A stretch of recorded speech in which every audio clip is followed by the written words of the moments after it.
Tu es ici, installé, et alors que tes yeux se ferment ou restent ouverts, tu peux commencer à te détendre maintenant. Il est vrai que le corps sait comment respirer sans que tu aies à y penser, n'est-ce pas? C'est une vérité que chaque cellule connaît. Est-ce que tu préfères approfondir ton calme par la jambe droite ou par le bras gauche en premier? Peu importe, car chaque sensation de lourdeur est une clé de liberté.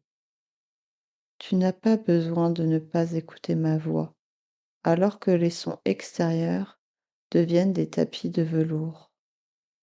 Laisse la confusion s'installer, comme une brume légère où le sens devient l'essence. L'esprit s'évade, le corps s'ancre, et dans ce désordre ordonné, tu t'autorises simplement à être ici et ailleurs, dans un flux de richesse intérieure qui s'écoule déjà. J'aimerais maintenant te raconter l'histoire d'un voyageur solitaire qui explorait une cité de verre oubliée, nichée au creux d'un désert de sel étincelant. Dans cette cité, chaque mur reflétait une lumière dorée, mais le voyageur marchait avec les mains fermées sur des pierres grises et froides ramassées en chemin. Il ressentait une frustration lourde, une sensation de manque malgré l'éclat environnant, car ses mains pleines ne pouvaient toucher la lumière des parois vibrantes. La peur de perdre ses cailloux le rendait aveugle à la symphonie de reflets qui dansaient sur sa peau, créant un écho de vide dans un monde pourtant saturé de lumière. Soudain, il fit une rencontre avec un gardien sans âge, dont le rire résonnait comme du cristal pur.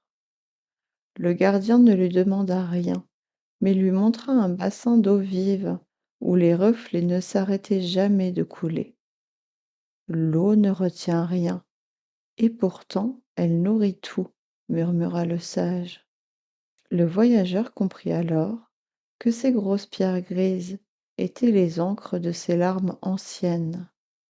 En ouvrant lentement les doigts, il laissa tomber les cailloux dans le bassin.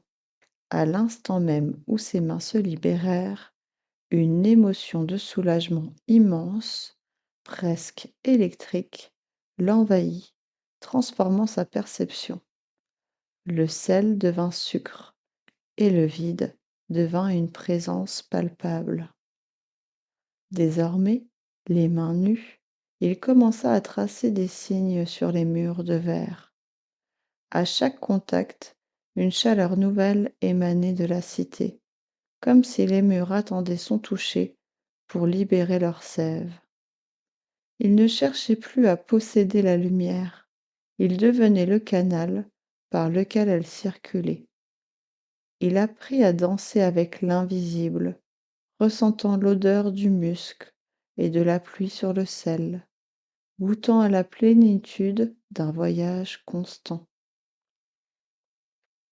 Les solutions n'étaient plus à chercher dehors, elles jaillissaient de sa capacité à laisser le mouvement se faire, transformant chaque pas en une récolte spontanée.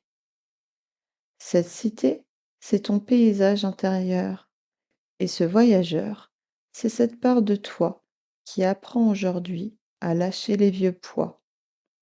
Car, comme on dit, la source qui coule ne craint jamais la soif. Tout comme ce voyageur a transmuté son manque en circulation, ton inconscient fait le lien maintenant. La transition s'opère entre la cité de verre et ta propre réalité, où l'abondance n'est pas ce que l'on stocke, mais ce que l'on s'autorise à laisser circuler. Tu comprends que pour recevoir, il faut être un espace ouvert, une porte qui ne demande qu'à laisser entrer le flux naturel de la vie. Dans cet état de réceptivité, Tu vas ouvrir les vannes de ton réservoir intérieur. Imagine que tu nettoies les filtres de ton esprit, balayant les bugs de mémoire qui te disaient c'est trop ou pas assez. Tu agis maintenant en installant un nouveau code de fluidité. Tu ne peux pas empêcher la richesse de venir à toi. Visualise tes mains qui se délient, ton cœur qui s'élargit pour accueillir des opportunités insoupçonnées. Tu remplaces la rétractation par l'expansion. Chaque respiration est une transaction gagnante. Chaque pensée est un investissement dans ton bien-être.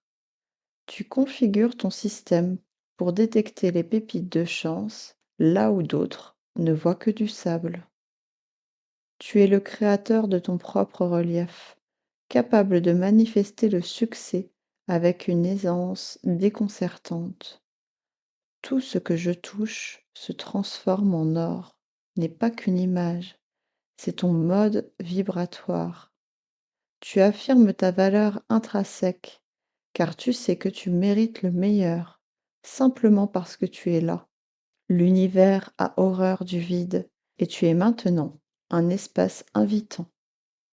Tu te répètes en silence que chaque jour, la vie conspire à ta réussite. Tu es un aimant naturel, attirant les rencontres, les idées et les ressources avec une précision chirurgicale. L'abondance est ton état naturel, ta signature, ta vérité. Projette-toi dans quelques mois. Tu marches avec une nouvelle assurance, une légèreté dans le pas qui témoigne de ta sérénité financière et émotionnelle. Tu te vois sourire en ouvrant des courriers ou des messages qui apportent de bonnes nouvelles. Ressens cette gratitude vibrer dans ton plexus, cette odeur de renouveau qui t'entoure. Tu ne te poses plus de questions sur la source, car tu sais que le flux est inépuisable. Tu partages, tu reçois, tu rayonnes. Ce futur est déjà là, codé dans tes cellules, prêt à se déployer dès que tu ouvriras les yeux, comme une graine qui a déjà tout l'arbre en elle. Il est temps de ramener cette richesse avec toi. Tu reprends conscience de ton poids sur le siège, tes pieds bien ancrés au sol. Tu inspires profondément, ramenant l'énergie dans tes poumons, tes bras, tes jambes. Tu te sens parfaitement réassocié ici et maintenant. Tu peux t'étirer, bâiller et ouvrir les yeux, pleinement présent, avec la certitude que l'abondance arrive déjà vers toi. Bon retour.